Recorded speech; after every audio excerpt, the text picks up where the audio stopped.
la suficiencia y necesidad de las Escrituras, tomando como texto ancla 2 Timoteo capítulo 3 versículo 16. Pero puede tener el contexto si usted lee desde el versículo 12 en adelante, porque está hablando de que todos los que quieren vivir piadosamente, todos los que quieren agradar al Señor, van a padecer persecución, porque habrán malos hombres que se opondrán, que van de mal en peor, engañando y siendo engañados, dice.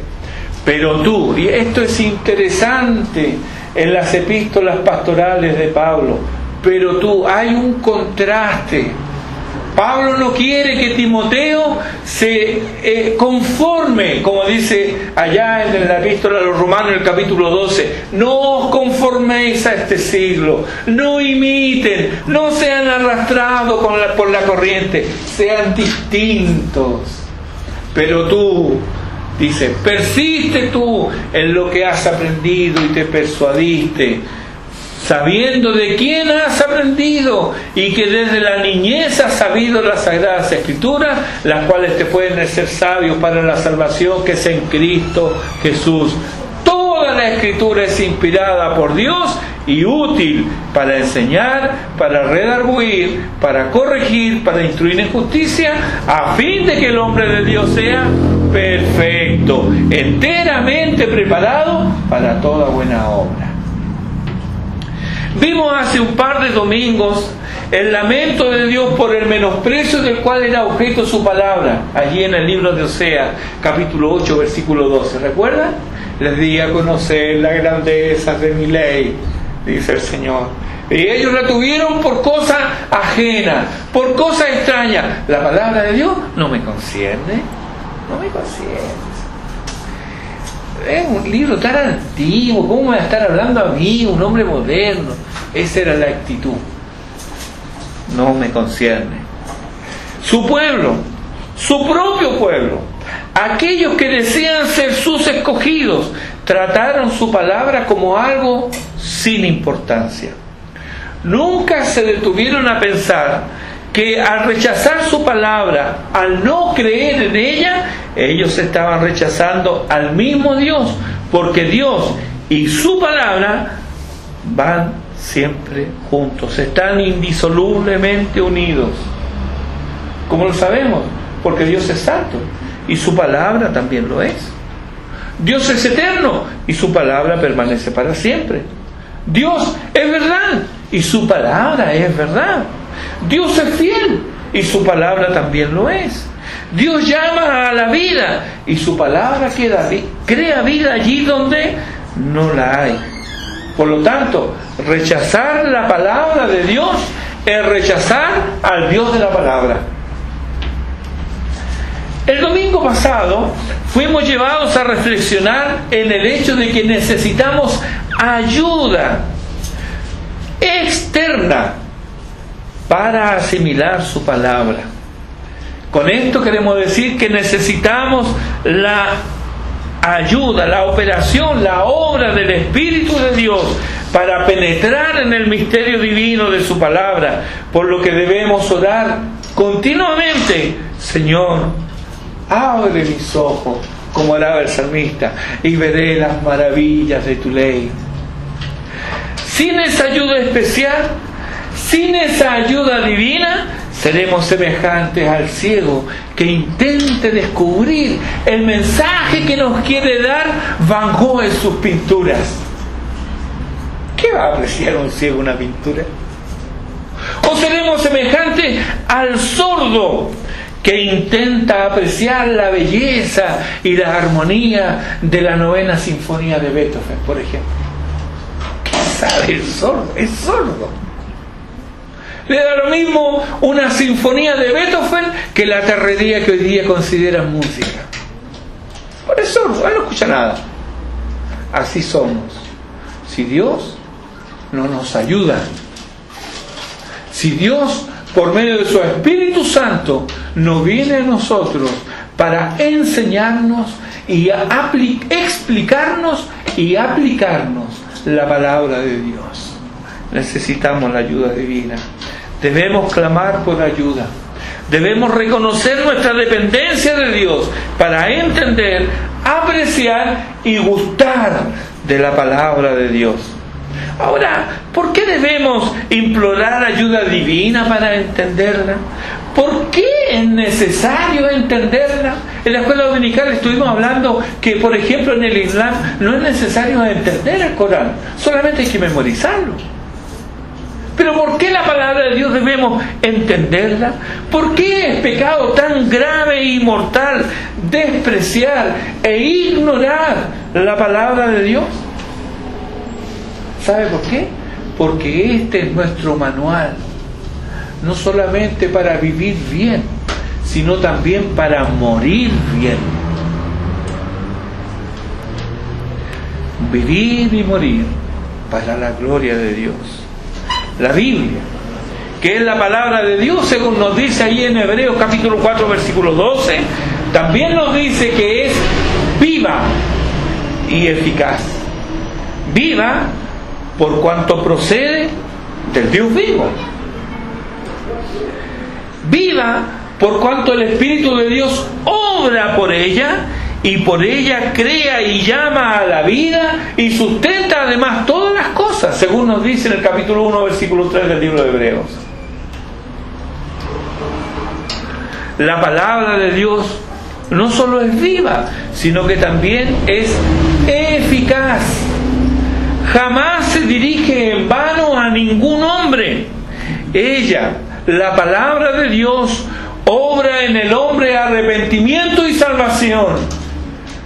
Si nos hemos arrepentido es porque la palabra de Dios ha obrado en nuestros corazones.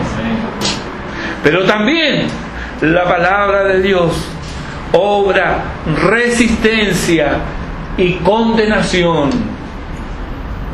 El mismo sol que ablanda la cera endurece el barro. La palabra de Dios o actúa en tu corazón para salvación, o actúa en tu corazón para condenación.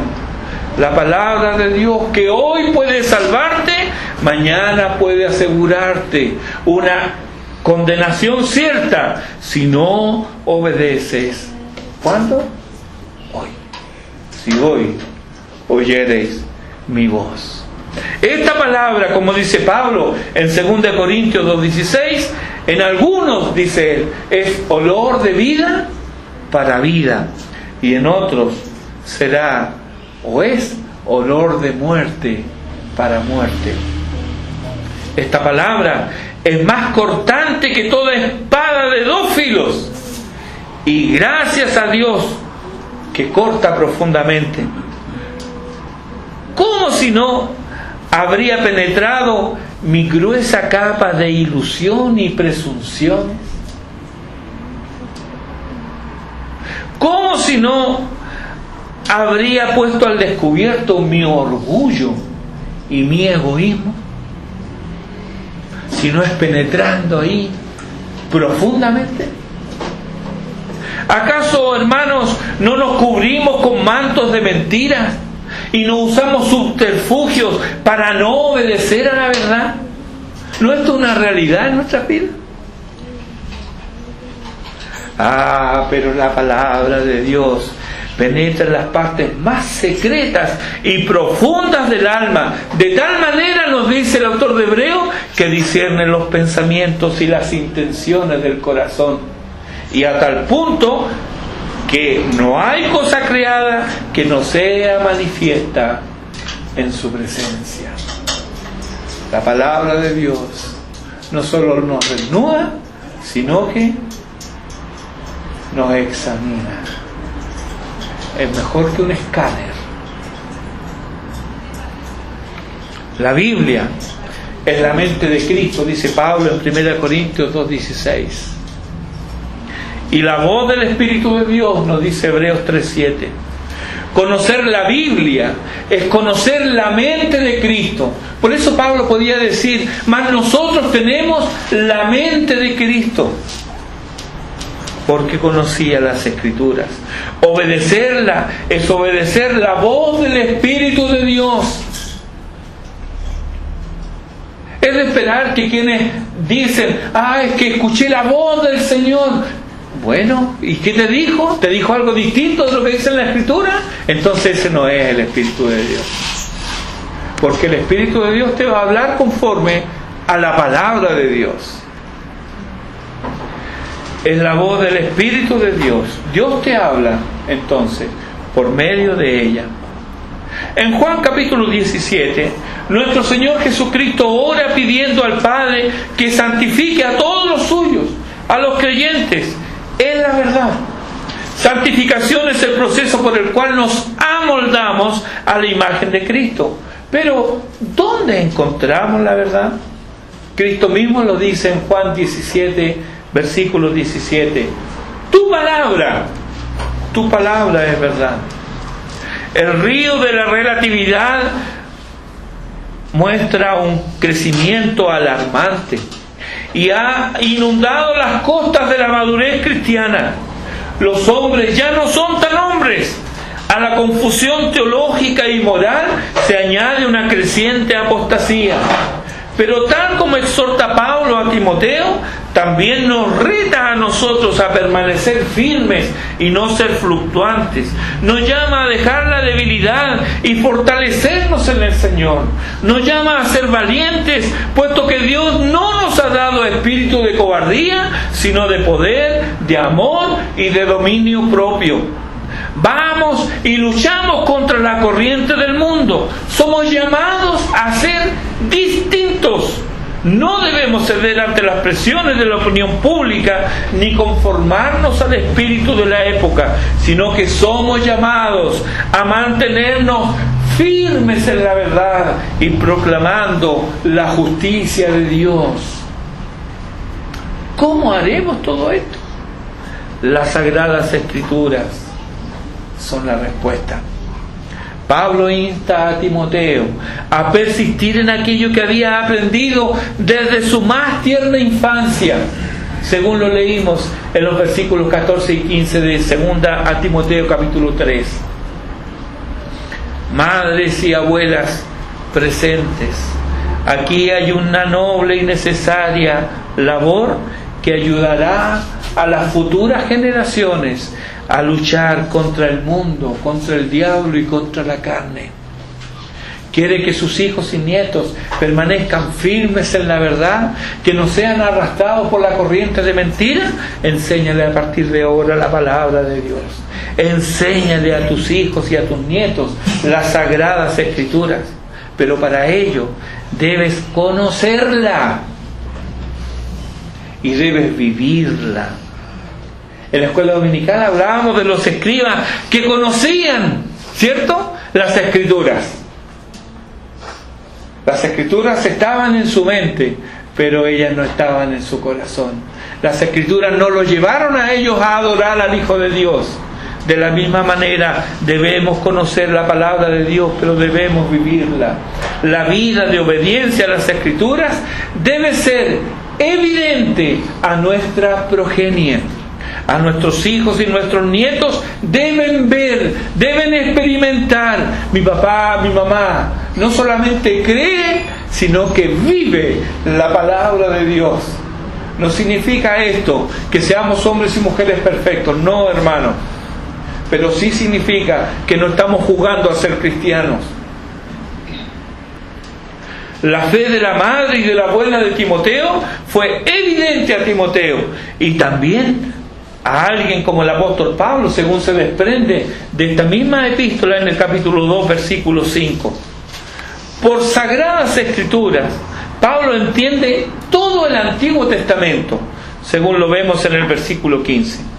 Pero la expresión en el versículo 16, toda la Escritura, incluye a cualquier otro escrito que tenga derecho a ser llamado con propiedad Escritura divinamente inspirada.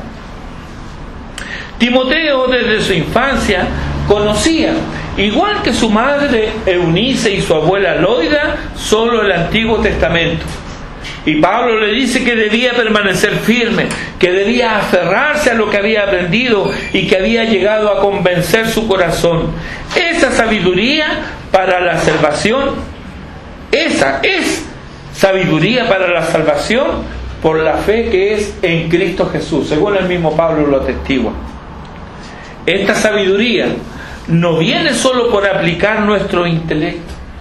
No basta con oír, con leer y con estudiar las Escrituras de una manera mecánica. No, deben ser abiertos los ojos del alma para ver el sumo bien, Cristo Jesús, en sus páginas sagradas. Por ello es que debemos clamar: Señor, abre mis ojos, quiero ver a Cristo. La salvación es por la fe que es en Cristo Jesús.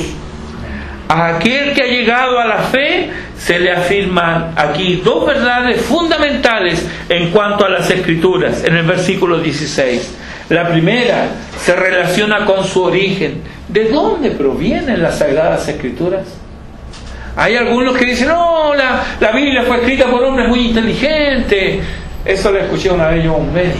No, la Biblia fue escrita por hombres muy inteligentes. Eso creen.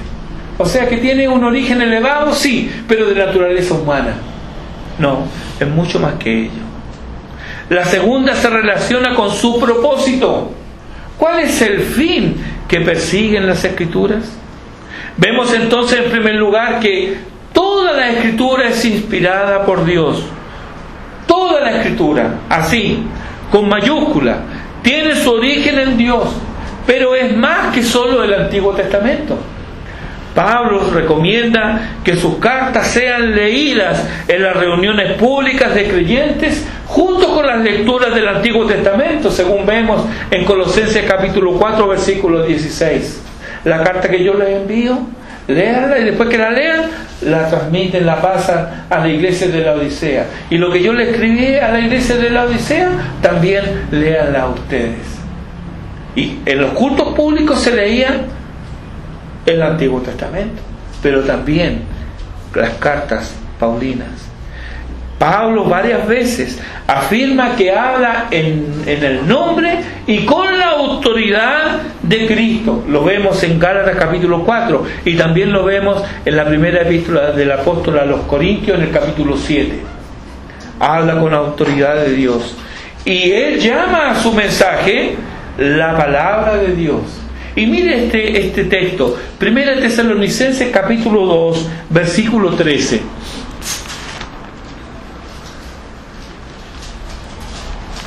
Primera a los Tesalonicenses capítulo 2, versículo 13.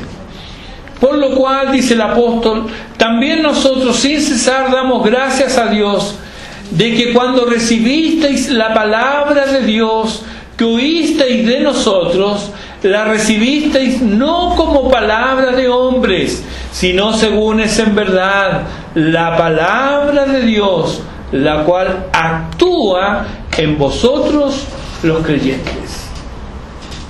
Entonces, la palabra de Dios actúa. ¿Dónde? En los creyentes. Vamos a ver qué significa eso. Pedro, al hablar de los escritos de Pablo, lo llama escritura en la segunda epístola, capítulo 3, versículo 16. Y Pablo, en un mismo versículo, en 1 Tesalonicenses, ya que están ahí, en el capítulo 5, versículo 18, en una cita él une una cita del Antiguo Testamento con un dicho de Jesús, y a ambos los llama escritura. ¿Cómo dice? 1 Timoteo 5, 18.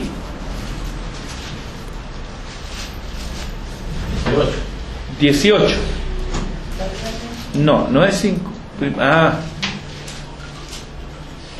Perdón, 1 Timoteo, estaba mirando Tesalonicenses. 1 Timoteo 5,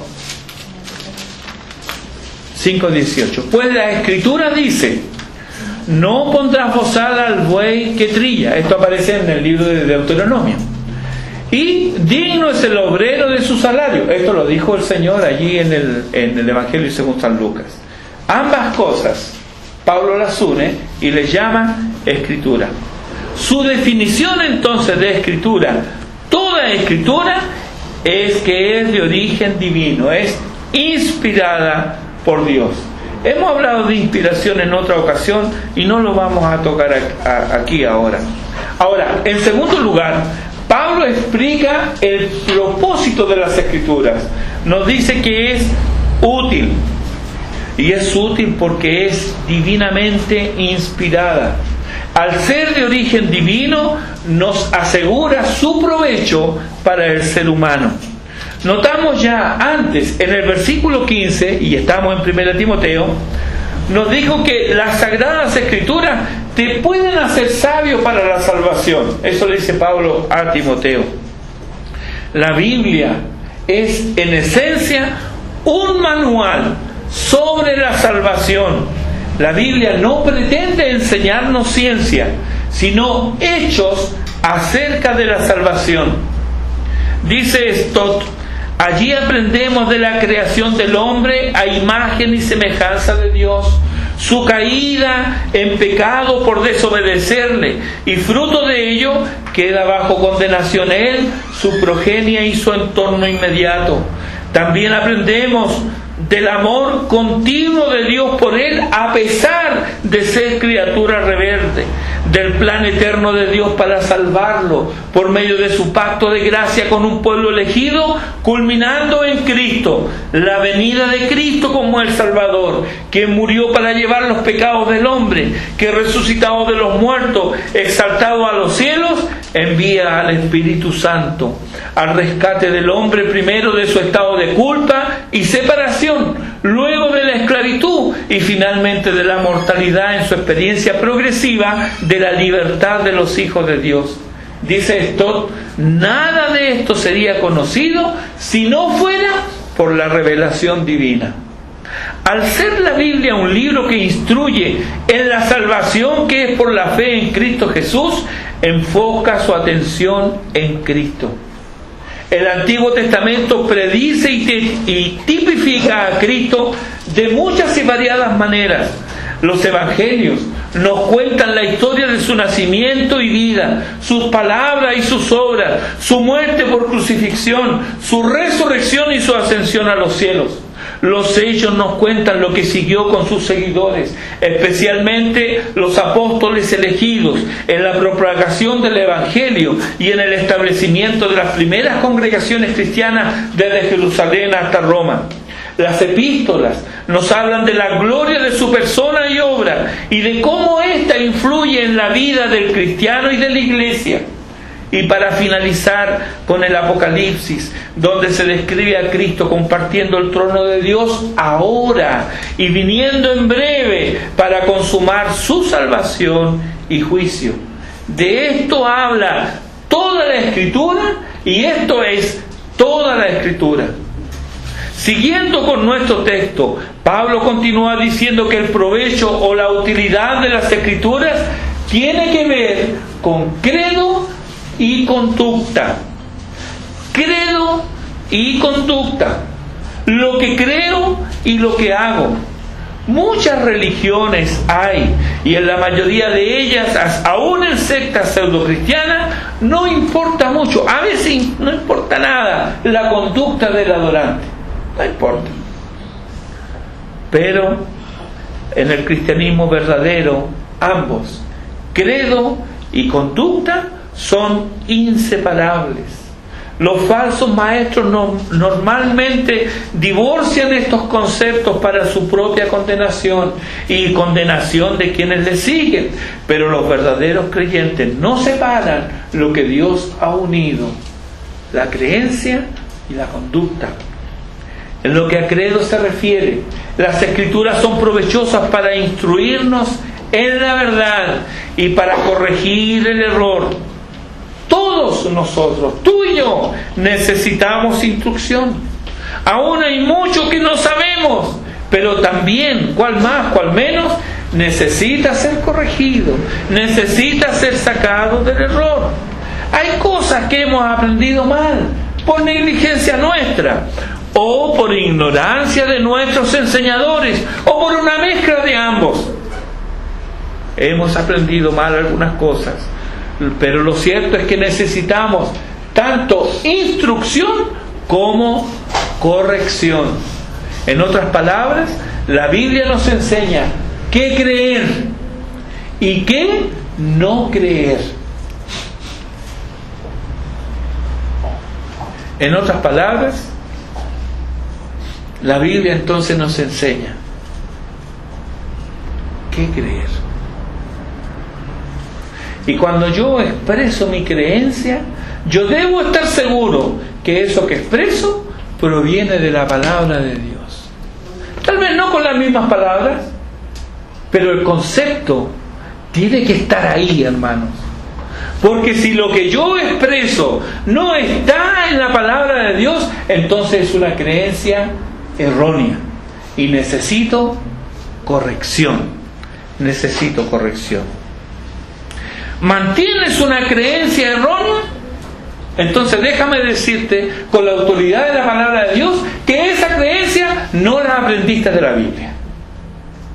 La aprendiste de alguien a quien tú tal vez admiras o admirabas y te quedaste con lo que dijo y lo aceptaste como verdad divina, pero a la luz de la palabra de Dios es un error. También la Biblia es útil, provechosa para enseñarnos qué no hacer y qué hacer. Atendiendo a las Escrituras, nuestras conductas serán modificadas. Hermanos, repito, atendiendo a las Escrituras, nuestras conductas serán modificadas. Es falso eso de que yo soy así porque mi mamá es así y mi abuelita es así. No. Yo soy así porque mi papá era así y mi abuelo era así. No. Segundo los Corintios capítulo 5 versículo 17 dice claramente: si alguno está en Cristo, nueva criatura es. Las cosas viejas pasaron, he aquí todas son hechas nuevas. Esta es la obra de Cristo, es la obra del Espíritu Santo, es la obra de la palabra de Dios en el creyente. Las conductas son modificadas. Por lo tanto, ¿permaneces igual que el año pasado? Eso es porque no te has mirado en el espejo de la palabra de Dios. ¿Mantienes hábitos pecaminosos todavía? Es porque no estás atendiendo a la palabra de Dios. Anhelamos en nuestras propias vidas desprendernos del error y crecer cada día en la verdad. Anhelamos vencer el mal y crecer en santidad. Si es así, debemos recurrir a las Escrituras, pues ellas se muestran provechosas, útiles para estos propósitos santos. Siendo esto así, hermanos, no nos extraña que la palabra de Dios sea el principal medio que Dios usa para conducirnos a la madurez. Solo los hombres maduros están preparados para asumir responsabilidades. Quienes las evaden ni siquiera lo hacen porque son niños. Las evaden porque son irresponsablemente inmaduros. Y esto se debe a un desapego con la palabra de Dios. Pero el hombre de Dios, atendiendo a las Escrituras, es el que está enteramente preparado, dice el apóstol. Está completo, es perfecto. ¿Para qué? ¿Para exhibirse? No, para toda buena obra. ¿Quieres saber si has llegado a este grado de perfección? Examina tus obras. ¿Son buenas? ¿Son agradables a Dios? Si es así, entonces la palabra de Dios ha obrado de tal manera en tu vida que has madurado, has crecido, ya no eres un niño. Vivimos en tiempos peligrosos. Lo ridículo, lo estúpido, lo obsceno, eso es lo que está de moda hoy día. Esto hiere las conciencias de quienes desean mantenerse puros y no verse arrastrados por la corriente de inmoralidad. ¿No encuentras que hay cosas que escuchas y que ves que te hieren en tu fuero interno? Pero algunos creyentes son arrastrados por la corriente del mundo, por la corriente del pecado y del error. Son arrastrados. Son creyentes, pero se comportan como si no lo fueran. Otros pretenden cerrar sus ojos y vivir enclaustrados, encerrados en burbujas que separan de quienes necesitan la luz del Evangelio. Hay quienes han optado por eso. Pero ninguna de estas opciones es válida para el creyente, porque la luz no se esconde debajo del almohada. No se ponen las lámparas debajo de las camas, ¿verdad? Se ponen en el centro de la habitación, en un lugar que ilumine todo. El llamado de Pablo a Timoteo y a nosotros es a permanecer firmes. Permanece firme. Por muy fuerte que sea la presión del mundo para conformarte a él, tienes en ti el poder del Espíritu Santo y la presencia de Cristo para no conformarte a este mundo. No importa tu edad, no importa tu educación, importa tu consagración a Cristo.